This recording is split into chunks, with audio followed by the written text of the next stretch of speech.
Hey guys, it's Eamon. Welcome back to another video. Today I'm going to be taking a look at an absolutely fantastic game played between Predrag Nikolić and Loek van Wely from the Dutch Championship in 1998. This game involves a positional exchange sacrifice and even some themes of zugzwang in the middle game. So let's get into it. Knight f3, knight f6, c4, c5, so we get into a symmetrical English structure, g3, and b6. So black aims to counteract White's strong light square bishop on the long diagonal by putting his own bishop on the long diagonal. Bishop g2, bishop b7, castles. We get some normal developing moves here, and d4. So White opens up the center, takes, and now White recaptured with the queen. Queen takes is definitely preferred to knight takes in this position because of the classic axiom that the side with less space benefits from exchanges. And here, the exchange of light square bishops would definitely benefit black because white has slightly more space with this pawn on c4. So that's why queen takes keeps the light square bishops on the board. Castles, bishop comes out to f4 and d6. So black is going for this classic hedgehog structure with the pawns on e6 and d6, b6, and oftentimes black will put the pawn on a6. And that's what we call the hedgehog structure. Queen drops back to d2. Of course, there was the threat of immediately playing e5 here, so that's why the queen drops back. And now queen c8. So the queen steps off d8 to prepare to bring the rook to d8 to better protect the d pawn. But oftentimes the queen would come to c7 in these types of structures, but that would run into knight b5 in this position. So that's why the queen came to c8, rook c1, protecting this c pawn indirectly, rook d8, and rook d1. And now black, carrying on in the classic hedgehog fashion, plays a6. But this move is actually not exactly correct in this position because it significantly weakens b6. And Nikolić immediately hits on that with queen e3, targeting this b6 pawn. Now queen c7 protects. And now, somewhat strange move to my eyes, but it's actually quite strong. Bishop h3. And initially it doesn't look like the bishop is doing much, but it's actually quite strong in this diagonal. So in some lines it could be threatening to sacrifice on e6, and it also creates an immediate threat of knight d5. So if black plays a random move like h6, knight d5 would actually virtually trap the queen because after takes and takes, you can see the queen is actually running quite short on squares because of this strong bishop on h3. So this is the first hint that the bishop on h3 is going to be quite powerful. So to deal with that threat, black played this move queen c5, which is actually a big mistake. He should have tried bishop f8, and bishop f8 steps out of the threat of knight d5 because it opens up the e7 square for the queen. So after queen c5, now Nikolić comes up with a great concept. Goes knight d5 anyways, which of course does not immediately lose a piece because if e takes, then this bishop will be hanging. And one line is after knight c6, it looks like the queen is going to be trapped after bishop uh, after queen takes b7, and after rook a7, it looks like the queen is trapped, but white frees himself with b4. So the knight can't be taken by the pawn. Queen takes e3 is also bad because of knight takes e7, and here the b6 pawn will get picked up.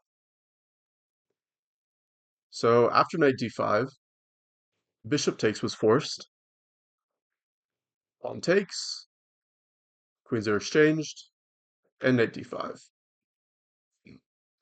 So it looks like white has sacrificed a pawn for not very much because he's lost a pawn. This knight is well protected in the middle of the board, and the b6 pawn is also protected by the knight.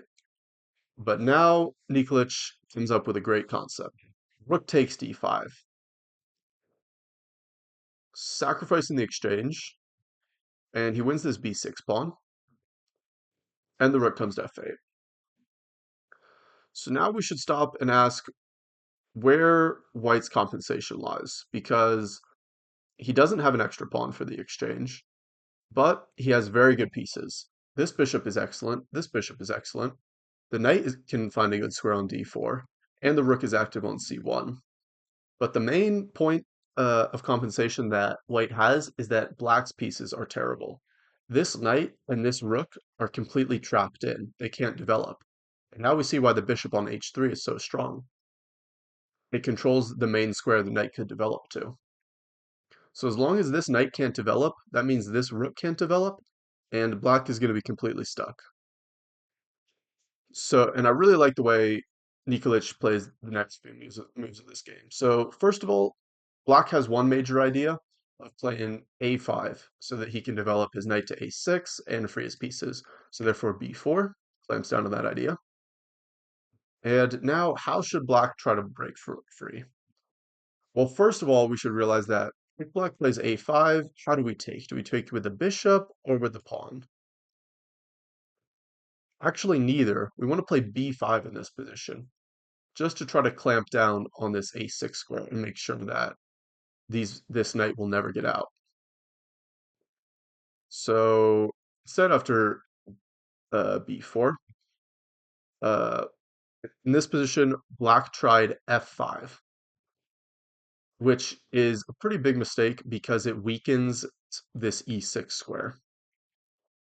He could have tried to move like bishop f6, just trying to wait, but then white could improve his position with a move like a4, and black actually does not have very many ideas on how to free his position here. He could go rook e8, then we can play a5, lock in that bishop. Of course, rook takes e2 is not a threat because of rook c8 with back rank checkmate to follow. So therefore, after a5, black could go king f8, and now after king f1, protecting that pawn, black is running out of moves. And there's various things he can try here, but really, this position is virtually zugzwang. Black has just no way to free himself. These pieces can't move. This rook doesn't have very many options, and any pawn pushes by these kingside pawns are just going to weaken the black position. So white would have a very strong clamp on the position here. Still, this was probably the best try, because in the game, after b4, f5 was tried, and the idea with f5 is to blunt this bishop's view so that the knight can develop to d7. But Nikolić had foreseen this, and this was the last move he had to foresee when he sacked the exchange on d5. He plays the bishop back to e3. And sometimes the simplest concepts are the prettiest. The bishop retreats to a safe square, and now the point is that when knight d7 comes, it won't come with a tempo on the bishop. So this is what happened, knight d7, but now white is actually just going to be able to win back material here. So rook c7 skewers the pieces here, so the knight has to be protected with rook d8. But now knight d4. Knight d4 is actually a triple attack. It attacks this pawn on f5, it threatens knight e6 with a fork, and it even threatens knight c6 with a fork on these two pieces. So there's no way for black to avoid losing material here. Tries bishop f6, now the knight jumps into e6. Now this f5 pawn is also attacked, so g6. Now white doesn't need to take the exchange immediately. First he goes bishop g2, hitting that d5 pawn, d4, and bishop h6. Rook e8, and now white cashes in, wins the exchange back, and even though material is technically level here, White is completely winning for a couple reasons.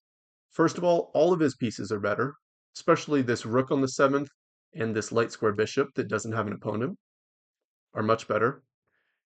Also, his pawns are much safer. They're not weak at all, whereas all of these black pawns are weak and are going to be picked up, especially once this a6 pawn gets picked up. White is going to have these two connected passers. And finally, if that wasn't enough, black king is weak. There could be some potential back rank threats. Bishop d5 check, king goes in the corner, and yeah, like I said, there could be some back rank threats if the rook ever moves away from the back rank. Now h4, and if there was one possible move to criticize white for, it could be this h4 move. Slightly more accurate was f4, taking away the e5 square from this knight and completely killing any counterplay. Also good in this position was simply a4, and the pawn is just going to run down the board. One sample line is after knight e5. White can just go b5, takes, and now rook b8 actually doesn't work because white can simply go b6, and this pawn is immune to capture. If rook takes b6, this back rank theme comes into evidence with a checkmate to follow. So if we want to be hypercritical, we could say that h4 is a slight mistake because now the knight comes into e5, although white is still doing very well here. Bishop g5 forces the exchange of those bishops. And we can see this g5 pawn still cramps black on the king side. Now d3. Wely tries to liquidate one of his weak pawns, but it doesn't help much. Simply a3, and this a6 pawn is very weak. Once that pawn goes, the two connected passers will decide the game. Rook e8, bishop c4, that's a fork. So knight comes back to e5, but we simply take on a6, and from here, Nikolić doesn't let his opponent out of his grasp. h6 is a desperate attempt to try to free himself from any back rank issues and get some counterplay with g5, but there really isn't much counterplay to speak of. Simply a4. Now d4 comes, but rook c5 is a nice move. The rook is going to be able to step behind the pawn and control it. The king steps up. g5 is just too little too late. Bishop b5 hits the rook. Rook d5. And in this position, Wely resigned the game because the next move is going to be bishop takes d3. And these two outside connected pass pawns mean that all endgames are going to be completely winning for white. Wow, so really nice concept from Nikolić there with this rook takes d5 idea. And I really like the way he perfectly calculates all the different ways that uh, Black could try to break out and free himself in this position. Nikolić had an answer for every one of them. And especially after f5, the rook comes to c7, and finally the triple attack wins back material, and white has a completely winning position. All right, so that's the end of the game. Thank you guys so much for watching. If you want to see more videos from me, make sure to subscribe. And if you like that game, make sure to like the video. Thank you so much for watching. See you in the next one.